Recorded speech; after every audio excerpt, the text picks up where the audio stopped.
19h14 sur Europe 1, c'est l'heure de l'interview politique. À présent avec vous, Nathalie Lévy. Et vous recevez ce soir la maire du 7e arrondissement de Paris et ancienne ministre de la Justice, Rachida Dati.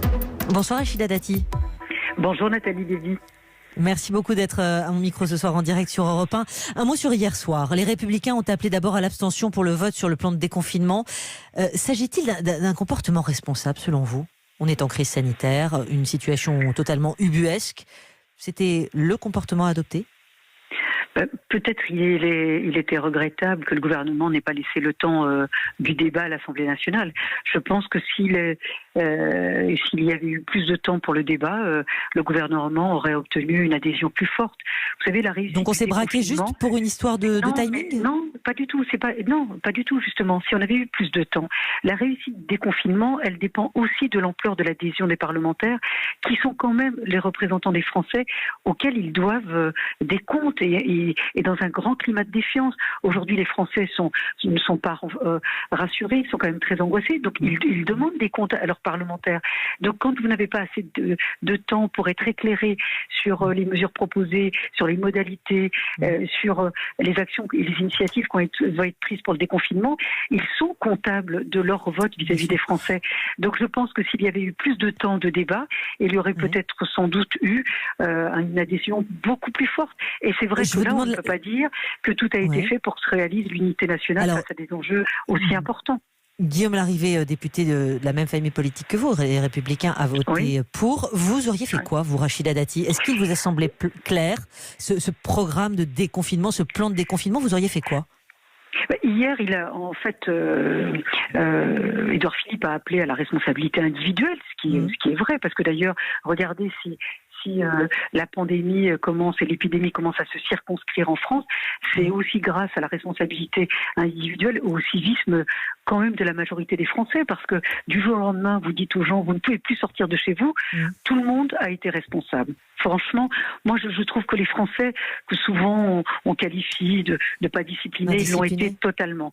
Et donc aujourd'hui, c'est une responsabilité. Vous m'avez pas répondu, Rachida Dati. Vous auriez voté, oui ou non ce plan de déconfinement ? Hier, il a donné des instructions très claires au préfet, en disant au préfet, voyez avec les maires, en l'occurrence, ou les présidents de département, pour déconfiner en fonction de certaines conditions, certains critères.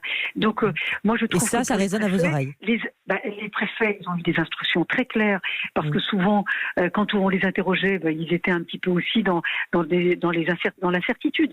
Mais hier, c'était, moi, je trouve, un discours qui a été un discours de clarté pour les préfets, pour les mettre en œuvre. Mais alors, justement, vous êtes maintenant...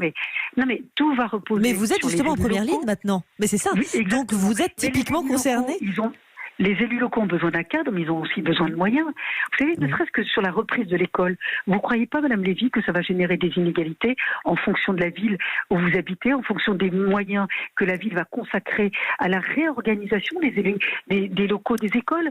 Savez, alors comment voyez-vous les choses, puisque vous êtes maire du 7e arrondissement, Rachida Dati ? Vous avez d'ailleurs fait 15 propositions à Jean Castex, le monsieur déconfinement, sur les seniors, entre autres, voilà. Sur les seniors, sur le respect de la distanciation, sur l'école concrètement, qu'est-ce que vous proposez ?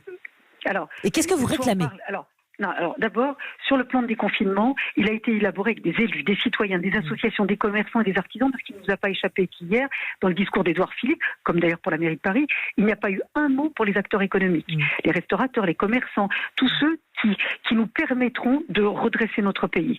Donc il est urgent de donner une perspective rassurante aux Français, et en particulier aux Parisiens. On ne construit rien, on n'avance pas avec de la peur et de l'angoisse. Les propositions que j'ai faites, c'est un moyen de revenir à la vie. Qu'est-ce que j'ai demandé ? Une réforme de la gouvernance de la mairie de Paris pour être au plus près des Parisiens, comme nous on le fait. Vous savez, on n'a pas été associés aux décisions, aux actions proposées par la mairie de Paris. D'abord, on pourrait profiter du confinement pour pouvoir nettoyer Paris, désinfecter le mobilier urbain. Profitons de ce confinement pour refaire et revivre Paris de manière plus saine. Mais alors je vous propose, pardonnez-moi, Rachida Dati, attendez juste, est-ce que vous êtes prête du coup à travailler aujourd'hui aux côtés d'Anne Hidalgo pour réfléchir à une stratégie de déconfinement à Paris ? Parce que vous nous dites que jusqu'alors ça n'a pas été le cas en fait. Non, vous n'avez pas été associé. On n'a pas été associé. Il y a des réunions que tient un de ses adjoints auxquelles je ne participe pas. Moi je participe à toutes les réunions avec les maires d'arrondissement, le préfet de police, que je remercie parce que d'ailleurs il m'a soutenu pour ouvrir un centre de dépistage dans le 7e arrondissement, et avec le préfet de région, avec le recteur d'académie qui est très engagé et mobilisé pour que justement on fasse repartir cette rentrée scolaire. Mais moi j'ai demandé à la mairie de Paris, est-ce que ça ne vous choque pas que Paris, qui est la ville la plus endettée de France, on n'ait pas eu la présentation d'un budget de crise? Les Parisiens doivent savoir quelles sont les marges de manœuvre de la mairie de Paris pour faire face à cette épreuve sans précédent. On doit dégager des moyens, on doit dégager des marges de manœuvre, on doit revoir des dépenses. Comment vous envisagez alors justement Comment vous envisagez les choses concrètement? Mais concrètement, s'il vous plaît, Rachida Dati, sur le retour à l'école, parce que les primaires, les maternelles seront concernées à compter du 11 mai. Comment cela va se passer, vous, en tant que maire du 7e arrondissement? Anne Hidalgo va donner le global et vous allez voir au cas par cas. Comment ça va se passer? On a eu une réunion aujourd'hui. D'ailleurs, effectivement, on a entendu, c'est vous qui êtes en première ligne et c'est vous qui ferez le boulot. Mais nous, on l'a anticipé depuis un moment avec mon adjointe en charge, évidemment, des écoles et des crèches. Qu'est-ce qu'on a fait? On a contacté les directeurs d'école, les enseignants, les familles. Pour essayer, d'abord, on a demandé aux familles quelles étaient les familles qui souhaitaient réinscrire leurs enfants, faire revenir leurs enfants. Parce qu'il faut aussi qu'on adapte, ne serait-ce que la cantine. Et il faut aussi qu'on revoie la configuration des salles de classe. Vous savez, quand vous êtes dans des écoles anciennes, les salles de classe ne sont pas les mêmes, les équipements sont différents. Et donc, aujourd'hui, on est en train de réorganiser les salles de classe, d'envisager la cantine, comment on procède à la restauration pour les enfants, mais aussi il faut qu'on sache le nombre d'enfants qui vont revenir à l'école. Et donc, tout ça, c'est pour ça que le volontariat, moi, m'a gêné profondément. C'est une remise en cause de l'obligation scolaire. Et il faut faire attention parce qu'aujourd'hui, on a appris qu'il y avait aussi un risque de mouvement social, d'ailleurs de grève de certains enfants pour la reprise de cette école.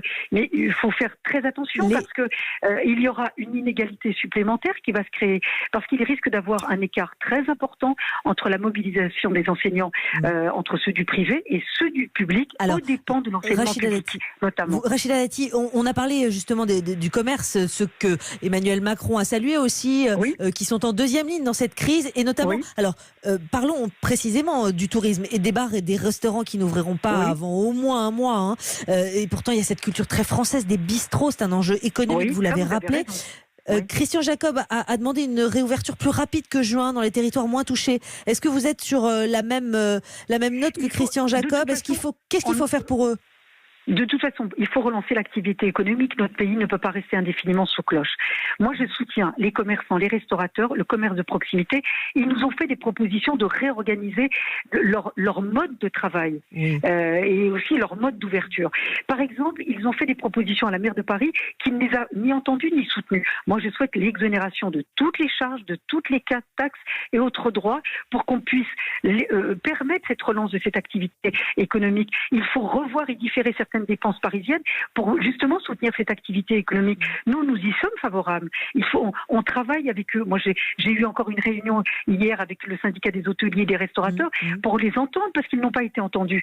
Vous savez, à Paris, les cafés, les bars, les restaurants, ça fait partie de l'ADN de Paris et de la France.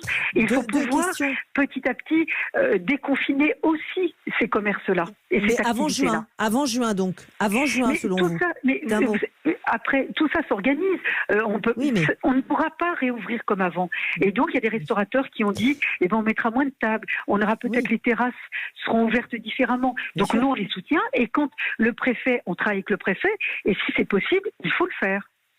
Rachida Dati, deux questions plus larges. Tout le monde est responsable. Bien sûr.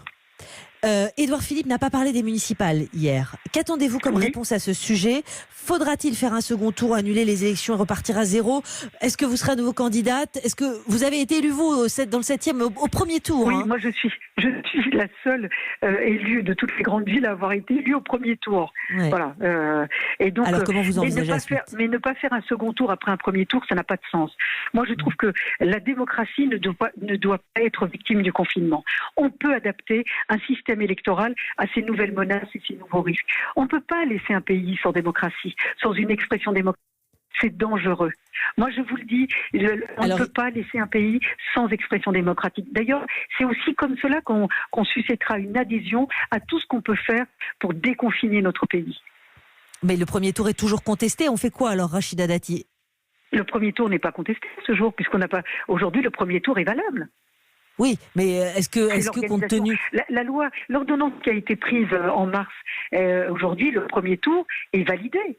Et donc, il est question de voir, à l'issue d'un rapport qui va être remis au gouvernement le 23 mai, est-ce que le deuxième tour pourrait se tenir, par exemple, alors en juin ou en septembre au plus tard. Donc, attendons que ce rapport soit remis, mais nous aussi, soyons une force de proposition pour sans doute adopter notre système électoral à ces nouvelles menaces et ces nouveaux risques. Vous savez, quand on a connu les attentats terroristes, notre société s'est adaptée, mais on n'a pas tué la démocratie. Bien au contraire, on l'adapte. Merci beaucoup, Rachida Dati. Merci d'avoir répondu ce soir à mes questions sur Europe 1. Merci à vous. Merci.